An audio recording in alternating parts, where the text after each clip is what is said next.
Court থেকে Mumbai state Maharashtra থেকে ভিসাটা অর্ডার করেছে। আর এগেনস্টে PC considering the prayer of higher taking the accused person namely অ্যাথর in demand for 5 days PC. সোনা চুরির ঘটনায় দোষীদের শাস্তির দাবিতে বিক্ষোভ করলেন খানাকুলের রাজহাটি এলাকার ব্যবসায়ীরা। ঘটনা প্রসঙ্গে জানা যায়, এদিন খানাকুলের রাজহাটি এলাকায় মুম্বাই পুলিশের একটি দল সোনা চুরির ঘটনার তদন্তে এসে রাজহাটি ব্যবসায়ীদের বিক্ষোভের মুখে পড়েন তারা।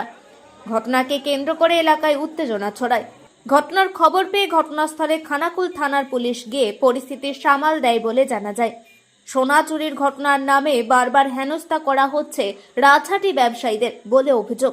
আরামবাগ এসডিপিও সুপ্রভাত চক্রবর্তী, খানাকুলের ওসি মুন্সি হামিদুল রহমানের উপস্থিতিতে ব্যবসায়ী সমিতির সহযোগিতায় অভিযুক্তদের পুলিশের হাতে তুলে দেওয়া হয় বলে জানা গেছে।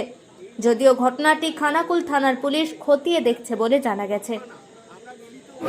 ঘটনা ঘটেছে আজ হঠাৎ 1:30টার সময় একটা গাড়ি ঢুকেছিল। ইনফরমেশন এলো যে একটা গাড়ি ঢুকেছে সাদাগিরি। রাজহাটির মানুষ খুব ভীতই নি। রাজহাটিতে এটা মাসখানেক ছাড়াই হচ্ছে, দীর্ঘবার হচ্ছে। খানাকুল থানা থেকে পুলিশ আসছে, একজনকে নিয়ে আসছে। আদেও সে চোর কি চোর নয় কেউ জানে না, সাধারণ মানুষও জানে না, কাউকে কিছু দেখাচ্ছেও না। এসে দেখিয়ে দিচ্ছে যে এটা ওখানে দেখুন এই লোক চুরি করেছে। এই লোক চুরি সোনা নিয়ে এসে আপনাকে দিয়েছে। দোকানদার যখন বলছে যে কই আমাকে প্রমাণ দিন যে আমি কিনেছি, কোনো প্রমাণ নয়। প্রমাণ দিতে গেলে পুলিশ বলছে গালে চাপড়ে লাল করে দেবো গাল। প্রমাণ কি দেবো, তুই থানায় যে কথা হবে। সাধারণ মানুষের একটাই বিক্ষোভ একটাই কারণ যে আমরা বিচার চাই। সাধারণ দোকানদাররা কেউ শিখবেন না, এখানে কেউ ব্যবসা করতে চাইছে না। প্রত্যেকটা দোকানদারের মনে ভীত ঢুকে গেছে যে রাজহাটিতে মানুষ লোকও আসছে না, এই কারণে যে রাজহাটিতে ব্যবসা করাই যাচ্ছে না, এমন একটা ব্যাপার। প্রত্যেক কদিন ছাড়াই খানাকুল থানার পুলিশ এসে দাঁড়িয়ে থেকে এই জিনিসগুলো করাচ্ছে। তো সাধারণ মানুষ কোথায় যাবে এটা কোথায়? থানায় বলবে, থানায় তো বলবে। থানার মানুষের কাছে আমরা কখন থেকে আজ 4 ঘন্টা হলো বৃষ্টিতে ভিজে সব দোকানদাররা প্রতিবাদ করছি। কারো স্বার্থ নেই, কিচ্ছু নেই, ন্যায় বিচারের জন্যই দাঁড়িয়েছে মানুষ, কিন্তু কোনো রকম কোনো কথাই বলছেন। আপনি দেখুন ওদেরকে ঘুরান, কারো কোনো রকম মুক্তি নেই। একই পুলিশ এসেছে, সেই একই পুলিশ ওনারা দাবি করছেন যে আমরা মহারাষ্ট্র পুলিশ। আদেও আমরা জানি না ওটা মহারাষ্ট্র পুলিশ কিনা, কিন্তু প্রত্যেকবার একই পুলিশ, একই চোর, আর তাদের রিমাইন্ডারও একই লোক।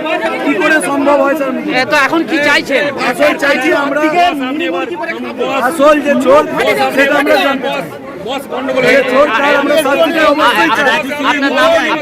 আমার নাম দীপঙ্কর সামন্ত। সে বিষয়ে আমরা আলাদা বসে একটা আলোচনা করব। সেটা পাবলিকলি তো সেভাবে কথা বলা যায় না। সেটা আমরা আলোচনা করে একটা সিদ্ধান্ত করব যে ঠিক আছে এরকম মুম্বাই থেকে এদিকে ঘটেছে। এখানে আজকের ঘটনা বলতে গেলে মহারাষ্ট্র পুলিশের কিছু অফিসার এসছেন, এসে আমাদের লোকাল থানাকে সঙ্গে নিয়ে এসে বলছে যে ওরা বলছে যে 800 গ্রাম সোনা কি 500 গ্রাম সোনা চুরি করে নিয়ে এসছে। এইটা আমি এই দোকানদারকে বিক্রি করেছি বলেই আমাদের সঙ্গে কোনো রকম সমিতিগতভাবে যোগাযোগ না করে থানা থেকে তুলে নিয়ে চলে যাচ্ছে। এইটার জন্য আমাদের ব্যবসায়ী সমিতি এবং আমাদের অন্যান্য দোকানদাররা আমরা এই গাড়িটাকে আটকেছি। যদিও একজনকে নিয়ে চলে গেছে, আমরা ফেরত আনতে বলেছি। আমরা বলেছি যে এর অথেন্টিক কোনো কিছু চাই। আর সব থেকে যেটা মজার ব্যাপার যেটা হচ্ছে যে একই অফিসার আসছে, মহারাষ্ট্রে থেকে যারা আসছে তাদের যে টিমটা আসছে একই অফিসার আসছে, একই অফিসার এসে এই জিনিসগুলো ঘটছে। আমাদের মনে হচ্ছে যে এইটা হচ্ছে এটাও একটা স্ক্যাম বা চক্র। এটা নিয়ে একটা রোজগারের অত ধান্দাবাজি হচ্ছে কেন? এক মিনিট, এইটা নিয়ে পরশুদিন ডিস্ট্রিক্ট হুগলি জেলা ডিস্ট্রিক্ট চেম্বার অফ কমার্সের মিটিং ছিল। আমি আমাদের সম্পাদক গেছিলাম এই দুটো বিষয় নিয়ে আমি বক্তব্য রেখেছি, দুটো বিষয় নিয়ে। এবং তারা আজকেও সকালবেলা বলেছে বিষয়টা নিয়ে আমরা যোগাযোগ করছি। এই পর্যন্ত এখন আছে, আমাদের অন্য কোনো দাবি নেই। আমাদের দাবি হচ্ছে দোকানদারগুলোকে অন্যায়ভাবে তুলে নিয়ে যে হ্যারাস করা চলবে না, এইটার বিরুদ্ধে আমাদের প্রতিবাদ।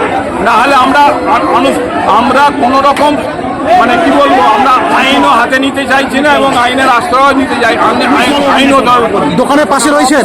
হ্যাঁ, আমরা দোকানদারের পাশে রয়েছি। আপনার পরিচয়? আপনার পরিচয়? আমার পরিচয়, আমি সভাপতি সিদ্ধান্ত শেখর বন্ধু, সভাপতি রাজনীতি ব্যবসায়ী সমিতি।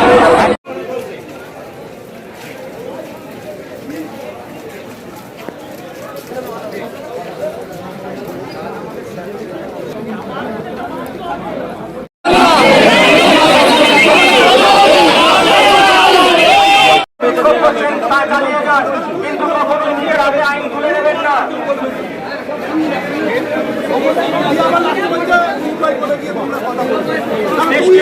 একটি ব্যবসায়ী রাজকুমার সিন্ধেকে পুলিশ, খানাকুল থানার পুলিশ জিজ্ঞাসাবাদের জন্য নিয়ে এসেছিল। উনি ব্যবসায়ী, তো সকল ব্যবসায়ী সমিতির সদস্যরা উপস্থিত আছেন। ওনাকে জিজ্ঞাসাবাদের পর থানা থেকে নিয়ে যাওয়া হবে।